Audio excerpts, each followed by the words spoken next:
Un pauvre garçon noir épouse une femme de 65 ans. 7 jours plus tard, il découvre son secret. Le soleil avait presque disparu au-delà des toits en ruine des projets de Détroit, laissant derrière lui une teinte cuivrée froide dans le ciel. Marcus était assis en silence sur les marches de son immeuble, une claire molette toujours à la main, sa salopette tachée de graisse, trempée par une bruine antérieure. À seulement 23 ans, Marcus portait plus de poids que la plupart des hommes, 2 fois son âge. Sa mère était morte à l'âge de 10 ans, sa sœur cadette était en famille d'accueil, et son père, autrefois un homme fier, avait disparu dans la rue et n'était jamais revenu. Il ne restait plus que le lourd fardeau de la pauvreté et le besoin constant de survivre. Marcus travaillait de longues heures dans un garage automobile délabré appartenant à un vieil homme grincheux qui le payait en espèces et des collations périmées. Il essayait de terminer le collège communautaire, mais la pression de la rue et la faim écrasaient rapidement ce rêve. Ses journées se fondaient rapidement dans les nuits et ses nuits dans le silence. L'espoir était un visiteur rare, jusqu'au soir où il reçut un message étrange. Il se présentait sous la forme d'une enveloppe manuscrite, pas un texto ni un appel, mais une lettre soigneusement pliée et glissée sous la porte de son appartement. Le nom dessus était écrit en cursive, Madame Evelyn Harrington. Il n'avait jamais entendu ce nom. À l'intérieur se trouvait une simple note. Marcus, j'ai besoin de vous parler de toute urgence. Manurvaes Café, 18h30. Ne soyez pas en retard. Son premier réflexe fut de jeter la note, pensant à une arnaque ou à une personne riche jouant avec les pauvres pour des coups de pied. Mais quelque chose dans l'écriture semblait lourd, réel. Et honnêtement, il n'avait pas grand-chose d'autre à faire cette nuit-là que de réchauffer des nouilles et de les faire défiler. Le café de Manurva était un petit endroit tranquille à l'extrémité est de la ville. La plupart des gens ne savaient même pas qu'il existait encore. Il entra, vêtu de sa seule bonne chemise et d'un froncement de sourcils sceptiques. Assise près de la fenêtre, sirotant du thé avec des doigts précis et délicats, se trouvait une femme qui semblait sortir d'un magazine de luxe d'il y a 30 ans. Elle était grande, élégante, avec des cheveux argentés attachés en un gracieux chignon. Sa peau était pâle et lisse, à l'exception des bords autour de ses yeux, ce qui racontait des histoires. Elle portait un trench coat ivoire, un foulard en soie noire et un air de contrôle. « Marcus », dit-elle en levant les yeux, perçant comme du verre. « Tu es venu, c'est bien. » Il s'assit, mal à l'aise. « Qui êtes-vous? Comment connaissez-vous mon nom ?»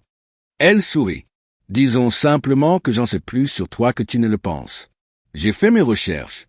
Tu es talentueux, sous-payé et coincé dans un cycle que tu n'as pas créé. Je sais aussi que tu es loyal et désespéré. » Marcus cligna des yeux. « D'accord. Alors qu'est-ce que vous voulez de moi ?» Madame Harrington se pencha. « Je veux que vous m'épousiez. » Le silence entre s'épaissit comme de la mélasse. Marcus la regarda, pensant qu'il avait mal entendu. « Je suis désolé. Qu'est-ce que vous m'avez dit ?» dit-il. « Je veux que vous m'épousiez légalement. Ce sera un vrai mariage sur le papier, rien de romantique en retour. Je paierai vos dettes, assurerai votre avenir et vous donnerai une vie stable. Pas de conditions, pas d'intimité, juste de la compagnie et des apparences. » Il faillit rire. « Madame, vous êtes assez vieille pour être ma grand-mère. Pourquoi est-ce que je vous épouserais ?» Elle ne broncha pas. « Parce que je t'offre quelque chose que personne d'autre ne peut, la liberté, un futur. » Marcus l'étudia, le coin de sa bouche tremblant. « Quel est le piège ?»« Il y a toujours un piège, dit-elle, mais pas un que vous ne verrez pas encore. Dites simplement oui. Épousez-moi la semaine prochaine, vivez avec moi pendant 30 jours, après quoi vous pouvez repartir avec plus que vous n'en avez jamais eu. » Chaque fibre de son corps criait que c'était mal, fou. Mais le loyer était en retard, ses lumières étaient sur le point d'être coupées et sa sœur avait besoin d'aide pour retourner à l'école. Et ici était assise une femme offrant un billet d'or enveloppé de mystère. Il regarda par la fenêtre du café, ne sachant pas s'il rêvait, puis il la regarda à nouveau et dit « D'accord ». Marcus n'avait pas dormi de la nuit après avoir dit « D'accord ». Alors même qu'il essayait de se convaincre qu'il ne s'agissait que d'un accord commercial, le poids de ce qu'il s'apprêtait à faire reposait comme du béton sur sa poitrine. Mais il avait pris sa décision et, dans une vie pleine de déceptions, dire oui à quelque chose d'aussi étrange était différent, presque audacieux. 3 jours plus tard, il se retrouva devant une porte en fer noir si haute qu'elle avalait le ciel. Le domaine derrière n'avait pas l'air d'appartenir à Détroit ou même à ce siècle. Murs en briques rouges, piliers de pierre blanche, lierre rampant sur les balcons, les fenêtres qui brillaient comme des secrets. Ce n'était pas seulement une maison, c'était un empire entouré de silence. Un chauffeur était venu chercher Marcus dans une voiture noire ce matin-là et l'avait amené ici. Pas de conversation, juste une enveloppe scellée dans la boîte à gants qui disait « Bienvenue dans ta nouvelle vie ». Lorsque les portes s'ouvrirent et que la voiture avança en rampant, Marcus regarda par la fenêtre et vit le monde changer, la ville disparaître derrière lui, avalée par les murs et les haies. Il était entré dans un autre univers, gouverné par Madame Evelyn Harrington. Le mariage eut lieu le soir même. C'était une cérémonie privée et tranquille qui se tint dans le jardin du manoir Harrington. Pas d'amis, pas de famille, juste Evelyn, une avocate et 2 témoins qui semblaient avoir été grassement payés pour se taire. Elle portait une robe émeraude profonde. Il portait un costume noir qui était apparu comme par magie dans son placard plus tôt dans la journée, taillé pour s'adapter parfaitement. Ils signèrent des papiers, prirent une photo et juste comme ça, Marcus devint l'époux d'une femme de 42 ans plus âgée que lui. À la fin, elle leva un verre de vin et dit « À la liberté et à l'ombre ». Il n'était pas sûr de ce que cela signifiait, mais il buvait quand même. Le manoir avait plus de 40 pièces, dont une grande bibliothèque, une serre intérieure, un cellier à vin et quelque chose qu'Evelyn appelait la salle de velours, dont on lui avait dit qu'elle était interdite. Aucune explication donnée. Il n'y avait que 3 personnes dans le personnel. Un chef nommé Yvonne qui ne souriait jamais, une femme de ménage nommée Darius qui marchait toujours en boitant et un chauffeur nommé Mitchell qui clignait à peine des yeux. Tous traitaient Marcus avec une politesse distante mais ne le regardaient jamais dans les yeux.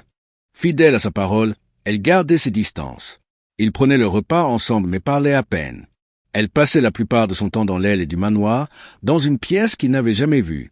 La nuit, Marcus entendait parfois de la musique douce provenant de cette partie de la maison, de vieux disques de jazz jouant en boucle, comme si quelqu'un dansait seul dans un souvenir. Le 4e jour, Marcus commençait à ressentir la pression du calme. Le silence dans le manoir n'était pas paisible, il était lourd, comme si quelque chose de non dit était piégé dans les murs. Il avait l'impression d'être surveillé. Une nuit, vers 2 heures du matin, il entendit des bruits de pas à l'extérieur de sa chambre, lents et délibérés. Il ouvrit la porte, personne sauf une légère odeur de fumée de cigare qui persistait dans l'air.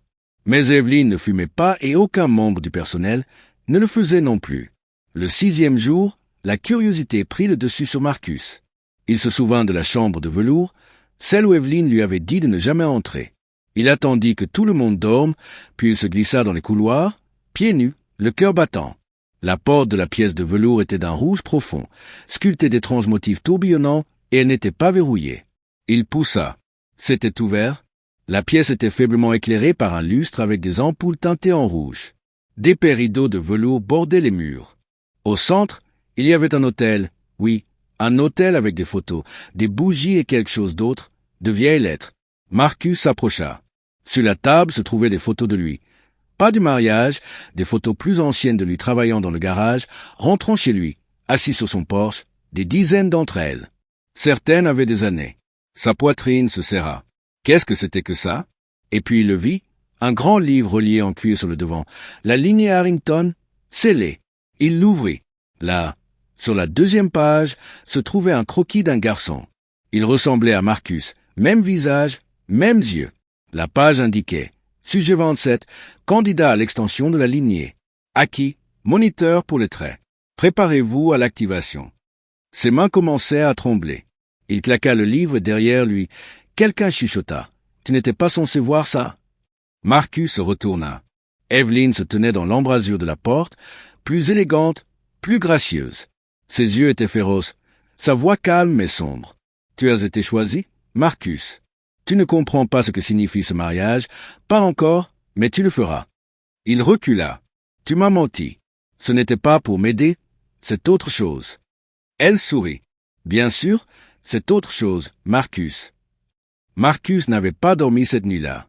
Il s'assit dans le coin de sa chambre, les lumières allumées, serrant le livre relié en cuir qu'il avait volé dans la chambre de velours. Evelyn n'était pas venue après lui. Elle n'avait pas dit un mot de plus.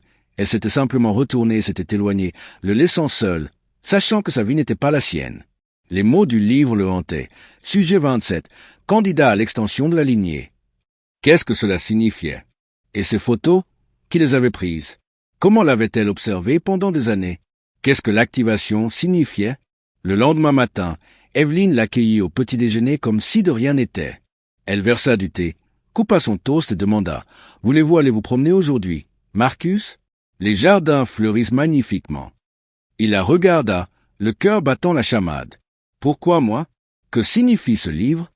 Elle sourit doucement. « Tout à fait en temps voulu, ma chérie. » Il claqua son poing sur la table. « Numéro Maintenant.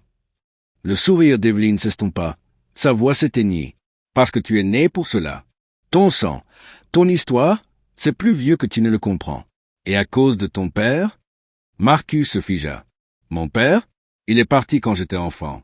Je ne l'ai pas vu depuis. Evelyn se leva, s'approcha de la fenêtre et regarda le domaine. Ton père n'était pas juste un imbécile qui a disparu. Il était un Harrington. Marcus cligna des yeux. De quoi parles-tu? Elle continua. Tu n'es pas pauvre par accident. Tu es le produit d'une trahison. Ton père était le fils illégitime de mon mari. Il s'est enfui avec une femme de ménage, a essayé d'effacer la lignée, a essayé de te cacher. Mais j'ai toujours su. Non. Toi, Marcus, tu es le dernier héritier vivant de la dynastie Harrington. Mais légalement, tu n'avais droit à rien jusqu'à ce que je change cela, jusqu'à ce que je t'épouse. Marcus était sans voix. Le monde tournait autour de lui. Elle continua. L'héritage des Harrington était construit sur de puissants contrats sombres, des pactes de sang fabriqués il y a des générations. Chaque génération doit transmettre le titre et ses fardeaux à l'héritier suivant ou le domaine s'effondre. Et c'est pourquoi j'avais besoin de toi. Je meurs, Marcus, et maintenant l'héritage te revient. Marcus essaya de s'enfuir, mais le manoir, autrefois majestueux, ressemblait maintenant à un labyrinthe. Les portes qui s'ouvraient étaient soudainement des pièces verrouillées, tordues en formes inconnues. Les miroirs du couloir déformaient son reflet. C'était comme si la maison savait qu'il essayait de s'échapper et était vivante. Des voix chuchotaient à travers les bouches d'aération. Il n'est pas prêt. Il doit accepter. Yvonne, le chef, apparut dans le couloir. Ses yeux étaient creux. Tu ne devrais pas le combattre, chuchota-t-elle. Qu'est-ce que c'est que cet endroit? Cria Marcus. Qu'avez-vous fait? Darius, la femme de ménage boitante, sortit de l'ombre. Nous nous sommes tous mariés dans la lignée. Vous pensez que nous sommes du personnel? Nous sommes des prisonniers. Tout comme vous. Le souffle de Marcus se coupa. Vous êtes piégé ici? Darius hocha la tête. Lié par serment, par rituel, par Evelyn. Evelyn réapparut, apparemment partout et nulle part. Ce n'est pas une maison, dit-elle. C'est un vaisseau. La famille Harrington a fait un pacte avec quelque chose d'ancien, quelque chose qui vit dans la maison, qui se nourrit d'héritage. Chaque génération doit sacrifier une vie pour une vie, une âme pour nourrir la lignée. Marcus soutint. Vous avez dit que ce n'était qu'un mariage de convenance. C'était le cas, dit-elle, jusqu'au 7e jour. C'est à ce moment-là que le lien devient éternel. Les murs tremblaient. À l'extérieur, le ciel s'assombrissait anormalement vite, le soleil avait disparu. C'est l'heure, murmura Evelyn. Marcus courut. Il se précipita vers l'aile, descendit les escaliers vers la cave à vin, le seul endroit qu'il n'avait pas exploré.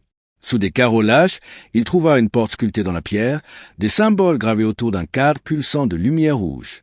Les voix devenaient plus fortes. Vous êtes l'héritier. Il lui ouvrit la porte à coups de pied. À l'intérieur se trouvait une chambre. Des bougies flottaient dans les airs. Un cercle était dessiné dans le sang et, au centre, un vieux trône fait d'os et de bois noir. Derrière lui, une ombre, une figure informe, mouvante et monstrueuse, ancienne, le regardait. Vous portez le sang. Vous ne pouvez pas le fuir. Vous êtes le Harrington. Marcus tomba à genoux. Je n'ai pas choisi cela. L'ombre siffla. Mais elle l'a fait. Et maintenant, tu m'appartiens. Soudain, Evelyn se tint à côté de lui. Elle n'avait plus 65 ans. Ses rides s'estompaient, sa posture se lissait, ses cheveux s'assombrissaient devant ses yeux. Elle se transformait, se rajeunissait, se nourrissant du rituel. Je vous l'ai dit, chuchota-t-elle. Il y a 30 ans, je me suis lié à la lignée. À chaque génération que j'épouse, je reviens. Vous étiez mon dernier contrat. Je vivrai une autre vie, maintenant. La voix de Marcus trembla. Vous m'avez utilisé. Vous avez utilisé toute ma vie, et votre père, et son père avant lui. Elle dit, la lignée exige paiement, et vous, Marcus, êtes l'héritier final. Votre signature l'a scellé, votre mariage l'a complété. Vous n'êtes pas un mari, vous êtes l'offrande. Mais juste au moment où la créature tendait la main vers Marcus, il fit quelque chose qu'aucun Harrington n'avait jamais eu le courage de faire. Il refusa. Marcus sortit un briquet de sa poche. Le livre, la lignée, la reliure étaient toujours serrés dans sa main. Il alluma la flamme. Aucun contrat, aucune malédiction. Il l'embrasa. Evelyn hurla, un cri qui n'était pas humain. Son corps se tordit et la maison commença à trembler. L'ombre s'élança, mais sans le livre, le contrat brûlé, la malédiction était brisée. Le manoir s'ouvrit dans un rugissement assourdissant. Le sort était annulé, la lignée libérée. Marcus se réveilla dans un lit d'hôpital 2 jours plus tard. Luan, son ami d'enfance, était assis à côté de lui. Ils t'ont trouvé dans les décombres de ce vieux domaine de Harrington. L'endroit a pris feu, a brûlé. Marcus s'assit. Et Evelyn? Luan le regarda. Il n'y avait pas d'Evelyn dans les registres, pas de certificat de mariage, aucune trace légale d'elle du tout. C'est comme si elle n'avait jamais existé. Marcus quitta Détroit. Il ouvrit un petit garage à Atlanta, une vie simple, un travail honnête. Mais de temps en temps, quand il passait devant un vieux miroir ou entendait du jazz jouer à la radio, il jurait avoir un aperçu de son attente souriante. Car les héritages ne meurent pas facilement, et certaines malédictions ne font que dormir.